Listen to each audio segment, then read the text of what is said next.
You're listening to the Business Marketing Show, episode number 78. You can find us at businessmarketingshow.com, on iTunes, SoundCloud, and Stitcher.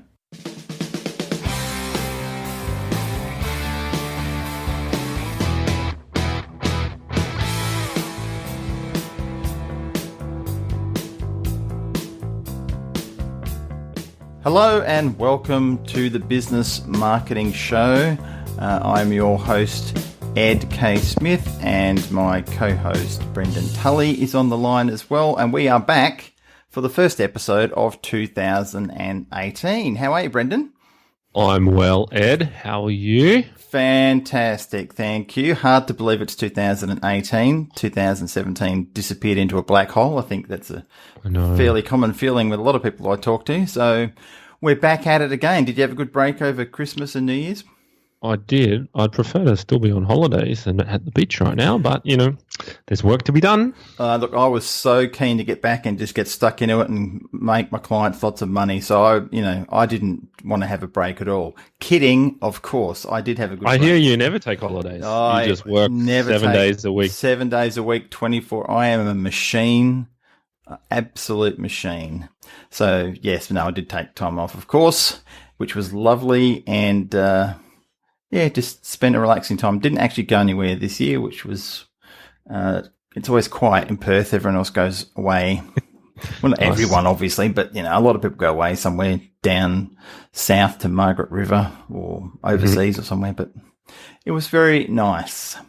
Cool. So, very good, sir. So back into it. So, we are talking today about, obviously, online marketing, as we are the Business Marketing Show, and online marketing is what we focus on. And we always do an episode for the last few years about strategy and tactics and what's working. So we're going to do that for what we find has been working at the end of 2017 and now coming into 2018. And there's always new things that come about, lots of shiny objects that people get distracted by, but we like to focus on principles that don't really change regardless of what you're doing. So we're going to go cover a bit of both of those. Mm-hmm. So let's get cracking. Cool. So we got a few different ones from last year. As things progressed last year, I guess things changed a bit. The first one is something that maybe we talked about last time. I'm not sure, but basically before doing anything online is being clear about what you're selling, like being very specific about what you're selling. I think a lot of people forget this step. So one thing we do with all our clients, when even regardless of what type of clients they are, is make a list of all the products and services they sell. I actually have been doing this as well for my planning for this year.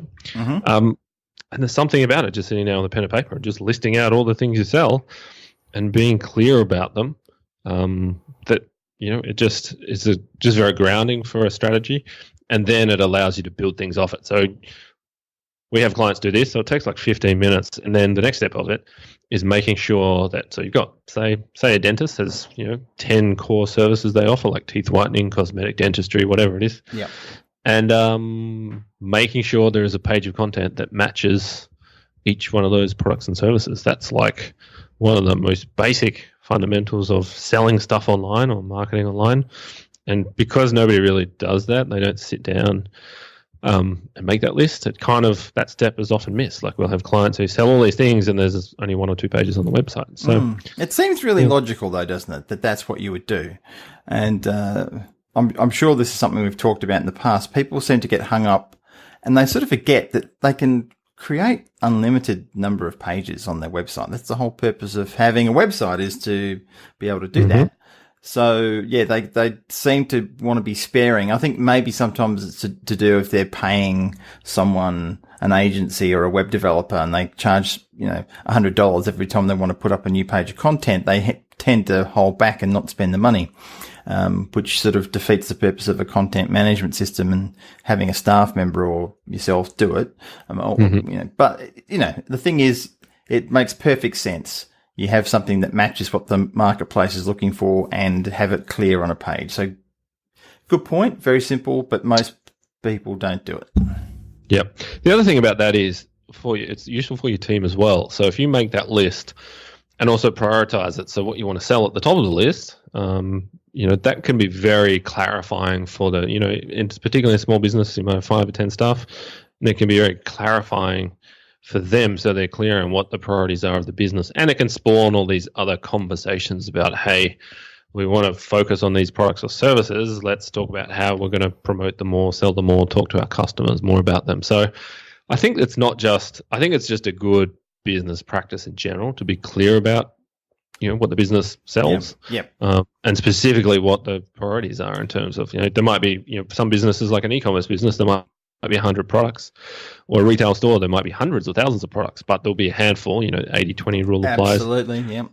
Handful of those will generate most of the revenue or most of the profit. So being clear with your staff, having this list and sharing it with the team can be very powerful in terms of giving them direction and getting them focused on, what you want to do as the business owner or what, the business goals are. Yeah, true. A good book on the 80-20 rule, in particular in terms of sales and marketing, it was a friend of ours, Perry Marshall, wrote the 80-20 rule of sales and marketing. That's not the exact title. We'll get the right title. We'll put a link in the description for you. But yeah, look it up. 80-20 sales and marketing. I'm pretty sure it's called something like that. Yep. So yeah, very good point. Don't major in minor things. Focus on the things that are bringing majority of your money. Otherwise, you end up running around doing lots of work for little things and wasting your time. So good tip. So that's the first point that we would like to bring up. Mm-hmm. The second is take the first step of your sales process online. So would you like to expand on that one? So we talked about this many times before. One way to make your website work more effectively is to take whatever that first step of the sales process is, take it online. So in that dental example is allowing customers to be able to book an appointment online 24/7. Yep. Sometimes the customer needs to be educated before they can buy. So having that information freely available on the website, whether someone has to give you an email address for it or it's just available, that can be very useful. But I guess the key point here is that people don't go from visit to customer. So they don't go to clicking on your website and suddenly they're a customer. There's a whole bunch of steps in between and micro steps in between. Yeah. So there'll be one big step and there might be a whole bunch of little steps before that big step. So making sure that first chunk of the sales process, the website is effectively doing that, will make a huge difference to getting new customers or selling more stuff online. So really, and this is a point as well that we really started to focus on more in 2017, is that, we've talked about it, that getting traffic to a website's easy now. So, you can pay money to AdWords or Facebook and you can get all the traffic in the world. The hard part is getting people to turn into customers or get in touch or take the action you want to take. So if you think about what that real world sales process would be and just mirroring that on the website, or having a close version to that on the website, that can be very powerful in terms of turning visitors into customers. And something simple like having that online booking widget on the website could easily double or triple sales or inquiries or whatever it is you're getting.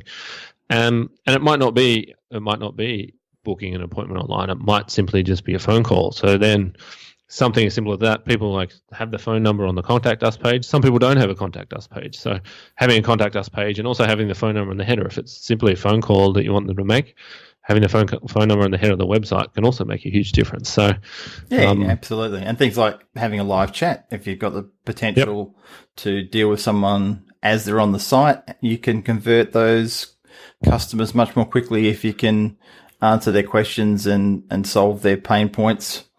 And get to them much more speedily than even email. So that's another thing to consider. And we use that on a lot of client sites. Yeah, I think the live chat one is. I think people are becoming to expect it. So I think all things being equal, a site with live chat is going to beat a site without live chat. And it's also, if you think about it, particularly in like a retail space or a B2C, like dealing with retail customers, I guess, or end users. Not having live chat would be the same as having a retail shop with no shop assistants or staff in it. Like, it's not going to perform very well. You're not going to sell a lot of stuff. So, the live chat is effectively like having that shop assistant there ready to assist or answer any questions a customer has while they're on the website. As part of the buying process and greasing the wheels of that process. So I think it's becoming, for most businesses, a non-optional. Like not having the live chat definitely going to hurt, I think. Yeah, and it's so cheap to put in place. It's $20-$30 per user, something like that, depending on which one you're using. So yeah, look into live chat. We'll put a couple in there. And they all work on mobile as well, so there's no this excuse that I don't have staff to man it. I think it's a bit of a weak excuse, particularly for those retail businesses. I think like it's part of the business. Like that's if you had a shop, you'd have staff in it. So if you had an online store or something like that, then the live chat is kind of the equivalent of those in-person shop assistants. Yeah, exactly. And one of the main ones that we use, and you're the same, is Drift at the moment. That's probably one of the better ones, unless you've started using something different that I don't know about. No, I love Drift. Okay, cool. Drift.com. So Drift.com. So check that out as well. Okay, next one we're going to be talking about good old traffic conversion and traffic checking, web stats, etc. So track your conversions, track your traffic, work out what is happening with your website, and what you measure, you can manage. One of your favourite sayings, Brendan. So many tools to do this, and I'm always surprised if I'm running workshops or talking to small business owners how many people do not even have the basic, what I would classify as the basic web tracking tool, Google Analytics, in place.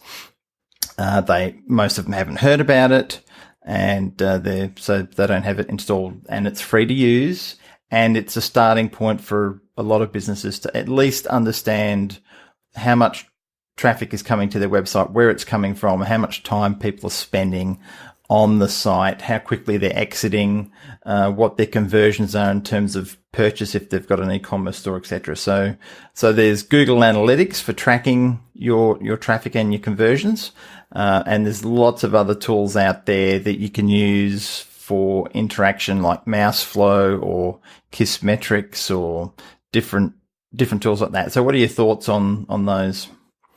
Yeah, I think one of the things that we changed in 2017 is every conversion tracked, and that the big change for us was tracking phone calls. So in the past we would offer clients the option. They could pay for the phone call tracking, and most opted not to because it's an extra cost. But AdWords is getting expensive, right? Like in some cases, an AdWords click or a Facebook ad click can be very expensive, $5 or $10, and easily, some cases AdWords could be $50 or $100. So that phone call tracking is kind of was a key part of our strategy in 2017 to really work out what's working in terms of generating inquiries, because we don't care about traffic really. It's really, we can have all the traffic in the world, but if it doesn't convert, it's a waste. So really, without tracking those conversions, which is like people are so blind to it, they're focused on traffic and rankings and AdWords spend, but they're not tracking the other side of it. It's like having a one-legged stool, I guess. It's not very stable. It's not the complete picture. It's like a one-dimensional view or two-dimensional view instead of a full 3D picture of what's going on the website. So I think that's going to get more important, especially as like we said, traffic is cheap, traffic is free, you can pay for visitors, where the hard part is increasingly is getting those visitors to turn into customers or call you or send an inquiry or whatever it is. So I think it's no longer enough to have analytics. You need to be fully tracking all the conversion points, and that includes phone call tracking. I think we basically don't do AdWords now without phone call tracking because it's just that powerful. Yeah, totally agree. And what tracking tool are you using at the moment for phone calls? We are using CallRail. Yeah, okay. So, there's a bunch, but that seems to be a good balance between features and stability and price, because it can get pretty pricey, especially when you've got, I think we've got 50 odd, maybe 100 numbers for clients now, and we're paying by the minute. When people call in, so the price does get pretty pricey as an agency. So true. True. There's a bunch of options out there, so it really depends on the type of business and where it's located. Awesome. Okay, so anything else to add for that one, or we can go on to the next one. Next one. I'll let you start off with the next one. All right. So we've talked about this in workshops over the years, that the web amplifies sentiment. So if you have a shit business, it's going to look even worse on the internet. So, there's negative sentiment about the business. The web is going to amplify it. So, as a general business strategy, you really need to be on top of online reviews, and a single 1-star online review, no matter how fake or even if it's a competitor who has done it, can really decimate you online if you're not paying attention to this stuff. So I think this year, 2018, it's not optional. You need to, at a minimum, have some sort of monitoring of reviews so you know what's going on the web. And particularly when people Google your business name, so your brand name or business name, you'll see further down the page there'll be like a Yelp or True Local listing that has one review on it, and it's less than 5 stars. So I think you need to be monitoring at a minimum, and ideally you need to have what we call a review funnel, so a systemized automatic way of getting customer feedback regularly on autopilot that doesn't require your staff to ask. Because if it's not automated, what we found, or if it's not a system that uses software or built into your business process, what we found is you can tell staff to do it and that'll work for a few months, and then everyone forgets and it stops happening. So and from a particularly, and the reviews, so the two places we focus on reviews really are Google Maps and Facebook. So a business that has hundreds of Google Maps reviews is going to be very hard to catch. It's going to be very hard for competitors to catch up if they only have a handful of reviews. So there's real power in systemizing it, particularly if you have a high volume of customers. And also it's a really good way to get feedback. So if you have the tools in place, you're actually getting feedback from customers that it's not only about online marketing and looking good, it's about, hey, there's something broken here in the business that we can fix or improve, or, staff need more training or something like that.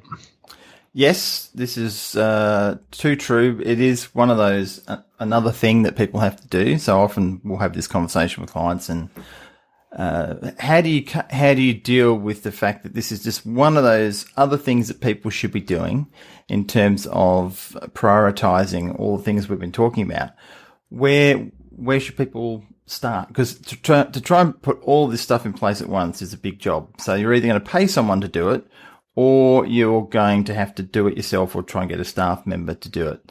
So what are your thoughts and feedback to people who are thinking, well, this is great that we're giving them all these things to do. How do they prioritize all these things that they need to do? Well, that's a good question. I hope you have an answer to this, but I don't have a great answer other than all the other things in the business happen to stay in business. So the staff get paid, so they keep working for you, and they're happy. The bills get paid, so the lights stay on, or you have internet connection or whatever it is. So all those things have to be paid and taken care of to stay in business. In moving forward, I think that the web is such an integral part of doing business today. These things are exactly the same. If you neglect them over the long term, then you're going to be out of business. Just like if you didn't pay your staff for several weeks in a row, they would leave and you'd be screwed. So I don't think it's a matter of, you've got to prioritize, but I don't think these are really optional. And you'll see, we see it when we get new customers coming along complaining that competitors are, taking over their market or whatever, and that's because they're organized and focused on these things. I think you're basically competing with the world today, and to actually compete, you need to be competitive. And I think this is all, and to me, this is what we're talking about here is mostly DIY stuff. If you really can't afford to pay someone to do it, then you can DIY it. Like the software tools out there to do all of these, and you can walk through the instructions. But if you're a big enough business, if you're doing several 100,000 a year and above, then I think you can't afford not to have someone taking care of it for you. Like it's just like other things in the business are taken care of. The marketing and sales on the internet is just a part of business, has to be done, just like you have to do your books, you have to pay the bills, you have to do your taxes. Like it's just another it wasn't that way. You could pay Yellow Pages 15 years ago and forget about it, pay them once and that's it for the year, but that's not how business works anymore. No. And you hit the nail on the head, and that was what I was getting at, is these things are all key components. It's not, I think I'll think about putting Google Analytics on, or I think I'll think about having call tracking.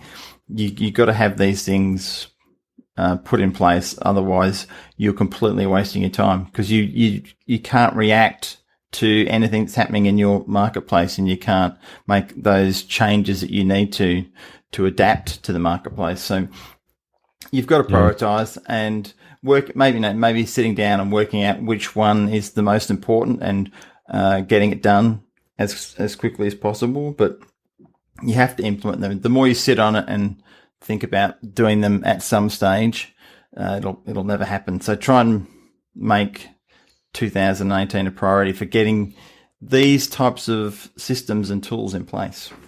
Yeah. Okay. I think also, like, the worst time to try and do these things is when you're, nose is up to the grindstone and you have to do them or you're out of business. That's kind of, you've got yourself into a risky position. Like, the time to do them is when things are going well and, you're not in trouble.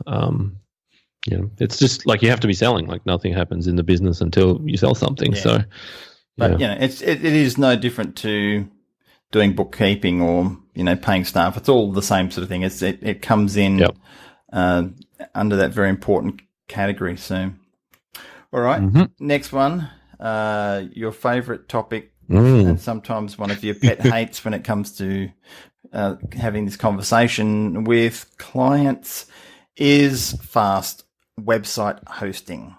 Good old website hosting. Fast and reliable. And reliable. No point having fast if it's not reliable.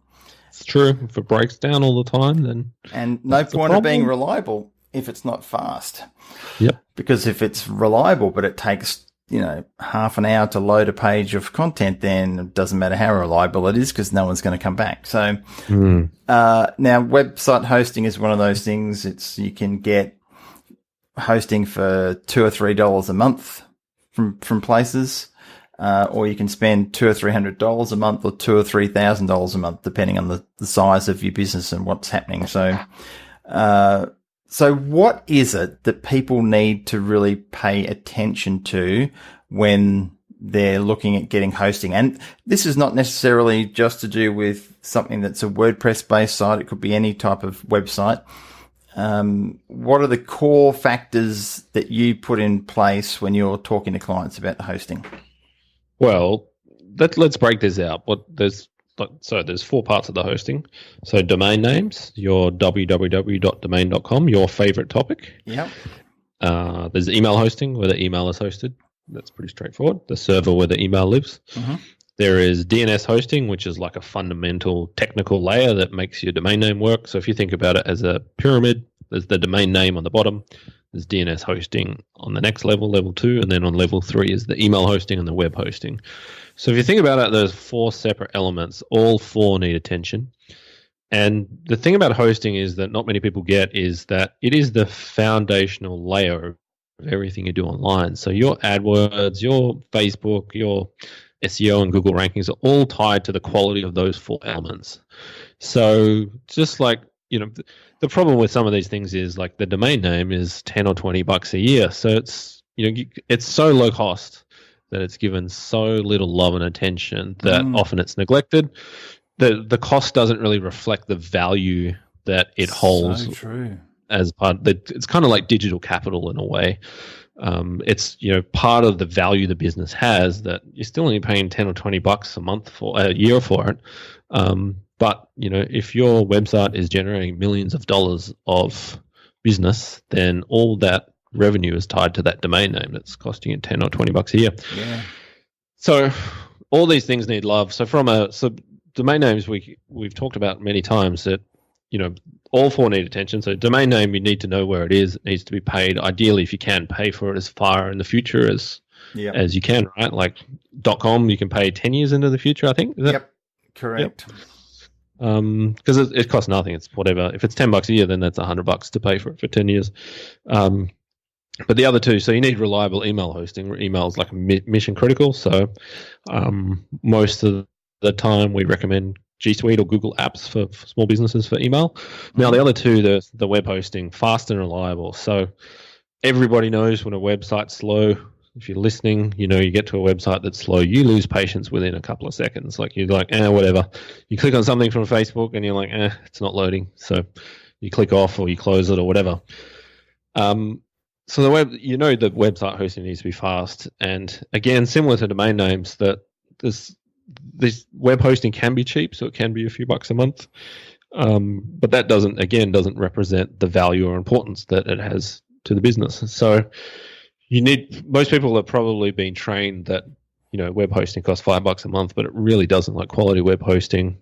So we have a hosting business called WP Alpha, and we have 4 tiers, I think. Mm-hmm. Yep, 4 tiers. So the price levels are $30 a month, $55, $99, and $250. And there's different things that you get at those different levels, but it's fast, stable, reliable, secure, and SEO-friendly hosting platform, and not all hosting necessarily has all those things. So, hosting is really important, and the market's been trained badly. In terms of your original question, what do people look for when choosing a host? Well, it needs to be fast, which is a bit hard to determine if you're not technical, but there's a tool called tools.pingdom.com where you can test website speed.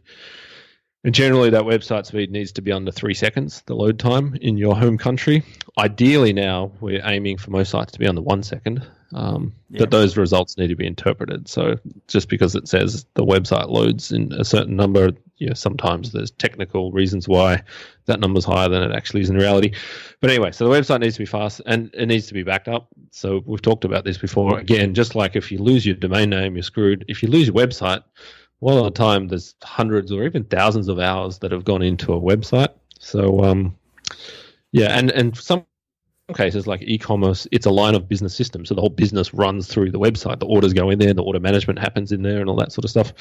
So it needs to be backed up. So fast, reliable, as in it's not going down all the time, and it needs to be backed up. So those would be the things that really, when you're shopping around for web hosting, that you need to be looking at. And most people are shopping on price, which is the wrong way to go. They need to be shopping on features and the things they need in their business.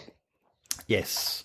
Good point. It's a long rant. No, absolutely. Completely. So the domain thing always comes up when people forget to renew their domain, or their credit card had expired with their domain registrar, or the email address they registered the domain with expires, and then all of a sudden they work out how important that domain name is, because now their whole business has just died on the vine because they don't have it. So do you still deal with a lot of issues like that? You'll miss the domain names.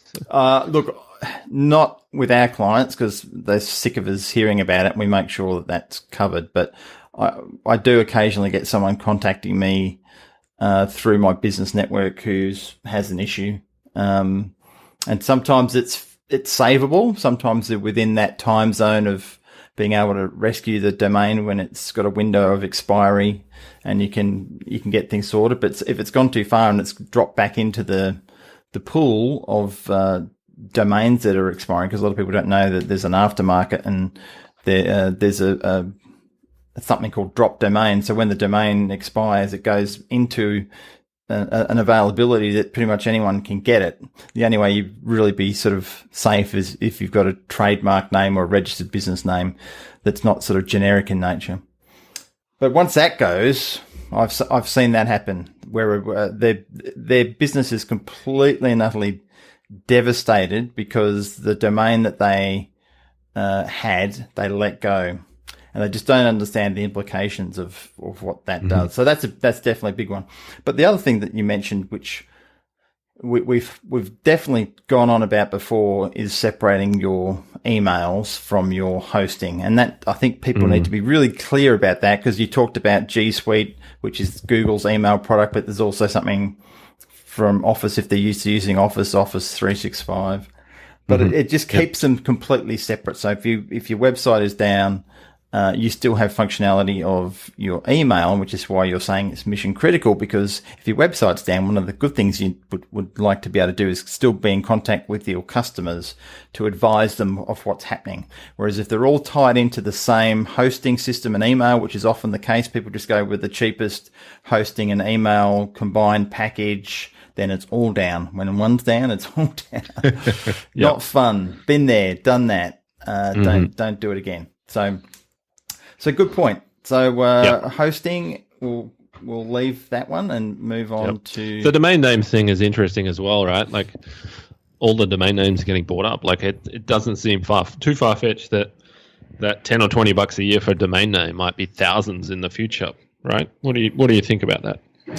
Well, absolutely. I mean, I'm buying and selling domains all the time that have increased in value, particularly if they're generic. Is that the point you were getting at? Or you're just talking about the actual registration cost of a domain, regardless of the value of the domain? Is that what you're referring to? Well, it kind of like, I think people take the $10 or $20 a year for granted now. There's like in 10 years' time when all the domains are gone, people will probably look back now and it's like the Wild West. It's like how we look back on AdWords in the early 2000s, that it was so cheap and it was so great. I think domain names will probably be like that in who knows 10 or 15. Right? Absolutely. Look, who knows? I mean, .com domains have gone up a little bit in price over the years, and .com.au's are probably cheaper in terms of just the open registration costs. But who knows? Anything could change. So you don't want to make assumptions that things will always be as they are. That's a little bit naive. How many domains do you own now? You still have a sizable portfolio? I've got a lot. I usually don't overly announce how many I've got, but a lot. I've probably reduced them a little bit over the years. I've trimmed and got really focused with what I've got. Are you still a fanatic about it? I remember when we first met nearly 8 years ago, you would come up with domain name ideas all the time. Oh, yeah, I'm still the same. I can't. No, it's impossible to switch it off. It's like you see an opportunity, you go, oh, that would be a good name. And I keep getting rewarded by that. And sometimes I go and register a domain name and it just sits there in my account, or it's pointing to some advertising or something to make use of it while it's not getting used. And then, I'll sell it for X thousands of dollars. So it's one of those things, but you just don't know, or I'll use it. Like I've got domains that we're just starting to develop now that I've owned for 10 years. So we've got one we're putting out with my wife Lois, who is a career coach. And we've got a whole, we own so many career related domain names. It's ridiculous. I think it drives their competition crazy because you just type it in and all roads lead to careerwisdom.com.au. But one of the separate domains we've got, which is careeradvice.com.au, is one we're developing out this year. So so it's always, look, you don't know when you're going to use them, but most people who go and buy domains, they don't know what they're doing and they'll just go and buy a whole stack of rubbish. So it's a whole conversation. It's a whole episode just to talk about domains and what to do. But yeah. Well, I think we have talked about it before. Oh, we have. Absolutely. I think there's a domains episode. There is a domains episode. It's one of our more popular ones, I think, from the past. Yeah. So, we can put a link to that. So, okay, moving on. The favorite thing we love to hear that we get so many people asking is that they want to rank number one for their business on lots of things, but in particular Google, but also Google Maps. So Google Maps is an area that a lot of people forget about, or Google Places or Google My Business. That's all tied into the same thing. Well, this comes from the workshops. When we back in the day doing workshops, ask people who wants to be number one in Google, and everybody does. Of course, Which doesn't really mean anything, that question. So, and we still get, this issue we still get today, and we talk about probably increasingly more, especially for e-commerce or purely online businesses, is that you need to, like the most important search term out of any search term is ranking number one for your business name, because they're the highest value searches because people are actually looking for you. And still a fair proportion of clients we deal with don't rank in the top spot for their business name. And particularly in more competitive markets. So Yeah. I guess that there's a couple of things rolled up into there that people are so focused on other terms that they're forgetting about the business name. And still today, it drives me nuts when I can't find a business on Google Maps. It just drives me crazy. That's a big no-no. Yeah, particularly when it's like a big corporate business that has, marketing teams where I'm like, how can you guys not be on Google Maps? Like it's free. People are looking for you. Not only the people who are looking specifically for your business show up, but the maps results also show up in the search results for other things. So I think there's two real action points here. One is you need to be number one for your business name, and you need to, like we talked about, I think was in the fifth point, was the reviews matter. So Googling your business name and controlling those search results and making sure that there's nice reviews in there and not bad reviews. So I think you need to be number one for your business name, and you need to be on Google Maps, Apple Maps, and Bing Maps. I think and the data needs to be up to date. So the opening times need to be correct. The location needs to be correct, all that sort of stuff. But it's free to do those. Pretty much getting a Google Maps listing is pretty much the best way to ensure your business is in the number one spot. Yeah, good point. So we've had some clients recently that didn't have any Google Maps when they came to us. So, and that's a pretty quick fix. It's not a huge job to get set up. You've got to go through a few things to sort of prove that you are who you are in terms of business and where you're located and stuff to jump through with Google to get that sorted. But usually you're up and running if you haven't done this before within a couple of weeks, because there's some manual processes of authority codes that have to be sent from Google via the snail mail to you. So, but once you've done it and you've got it, then it's great. And then you can populate that with as much as you need to in terms of images and reviews and various bits and pieces to make you look like you are a real business, which is what we all want to look like, don't we? So, but yeah, when there's nothing that shows up, then it is a little bit weird. So. It's very frustrating. I'm like, especially when you're trying to find a business is somewhere and they just don't appear on the map, it just drives me berserk. I'm like, come on, I'm actually looking for you. I want to buy stuff off you and I cannot find you because you haven't done this. And takes about 15 minutes to DIY the walking through the steps to get to the verification, the point where it needs to verify you. So no real excuse. And they address, so Google, Apple, and Bing Maps. So Apple Maps, Google Maps is google.com/local/add, ADD. Yep. Bing Maps is bingplaces.com. And Apple Maps is mapsconnect.apple.com. And a lot of people forget about the Apple Maps one. But that's also important because, Apple Maps is the default maps on iPhones and iPads. So you might have a Google listing, but if you don't have the Apple listing, then you're still missing a fair chunk of people, fair number of people who would be using the Apple Maps app. So yeah, very good point. And it also affects AdWords, like the maps appears in AdWords if you're doing it, and the reviews, you can't get the reviews on there unless the listing exists, and the reviews from the maps listing can appear in AdWords and make them cheaper and make them work better. Like there's a whole bunch of this simple little thing that's like 15 minutes per maps listing is tied into so many other parts of the online marketing picture, and it's free. So that's the other important point. Did we mention that it was free? Yeah, free. So, and that's I would put this up as one of the higher priorities. I would put this up there with getting Google Analytics set up. We would classify this as a quick win. Sometimes your hosting stuff could be a bit of dicking around. If you've got crap hosting, you've got to get it moved across, and there's a bit more, toing and froing to get that sorted. But this, pretty much, you can just go online, make sure you got a Google account or a Bing account, and then just go and set it up. So you really don't need anyone overly technical to do it. There are things you can do to tweak it and optimize it, which we can help with. But ultimately, there's no real barrier to going and getting this set up. So Google Maps, all the other maps, Apple Maps or Bing Maps as well, get that done quickly. Yep, free, DIY, super simple. Did we mention it's free?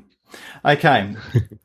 And this is the last thing we've got on our list to talk about. And you need to have a proactive strategy.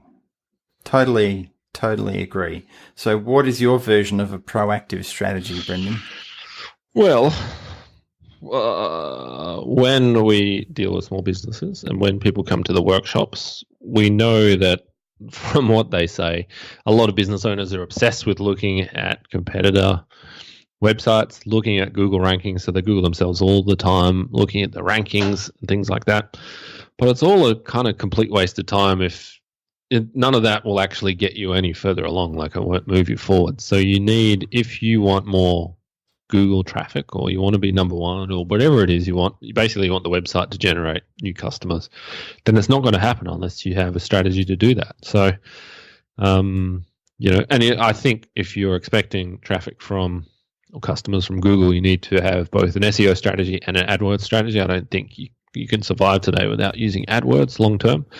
But the point here is you need to be doing something, a strategy that works, is aggressive, is proactive. I mean, we've given, if you were DIYing it, probably a few months worth of work here, but that could all be knocked out within a month if you're using a web agency. But yeah, I mean, if you're expecting a result, then you need a way to get that result. So I see a lot of small business owners expecting this result, checking rankings, checking competitors, and just doing zero, standing still.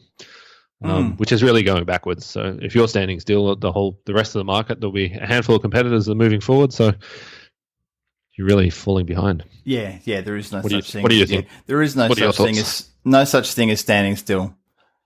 Definitely agree. If you sit down and plan out what you need to do, and typically, obviously, this is the time of year where a lot of people are doing that sort of thing. It just makes it easier when you've got it structured and you know what to do. You can then say, right, next step, I've got to put Google AdWords in place. Next step, I've got to make sure I've got Google Analytics running. So having those things with your team, if you've got staff members, maybe delegating as much of it as possible to other people. Get someone else to go and set up the Google Maps. It gives them some more insight onto how things work, particularly if they're in the marketing side of your business. They should really know how to do that sort of stuff. So, try not to take everything on yourself, because a business is not a business if it's just you. You need to try and put out as much of the work as possible to other people. So whether that is getting companies like ourselves to do things for you, or getting someone on freelance to do it. It really doesn't matter as long as you get it prioritized and put in place to get done. So make sure you're just being proactive with the moving forward strategy and putting a plan in place to action it. Yeah. Well, and the other thing is that, come back to point one, is so many people are focused on the rankings, but they're not clear on what they want to sell. So that's why we always have clients do that first step of being clear on what do you want to sell first, and how many of it. Like, if you want to make it, an extra $1 million revenue this year, what is that comprised of? If you have the list of services, how much you sell each for, and how much profit you make off each one, then you can start kind of building that strategy from there. You might not necessarily be able to do all the doing in terms of AdWords and SEO and rankings and things. Like, some of these things will get you a long way. But I think if that forms part of the strategy, is being clear on what you want to sell and how many of them. And then if a business owner is clear on that, it's very easy to talk to them about, hey, you want to get 1,000 new teeth whitening patients this year. It's very easy to then have a discussion about what the path to getting that looks like. I'd like to have 1,000 new teeth whitening customers. I'm not a dentist, but it sounds like it'd be profitable. Yeah. No, good point. So, there's many other things we could talk about in this session, but we've gone on for 45 minutes or so already. But I think they're the core things that we are focusing on ourselves and for our clients at the moment. There's lots of other little bits and pieces you can do. There's always other things that are coming along. And so this is where we think is a good starting point for a lot of businesses that are, particularly if they're new online, if they haven't got any sort of web presence at all, then it's a good foundation, right? Yeah, it is, absolutely. So don't get distracted by all the shiny things, because there's always shiny things that will take you away from doing the core principle work that you need to keep that solid. So awesome. Thank you, Brendan. Thanks, Ed. Good to be back for 2018. Thank you for listening to the podcast, and we appreciate your time, and we'll catch you on the next one. You've been listening to the Business Marketing Show. You can find us at businessmarketingshow.com on iTunes, SoundCloud, and Stitcher.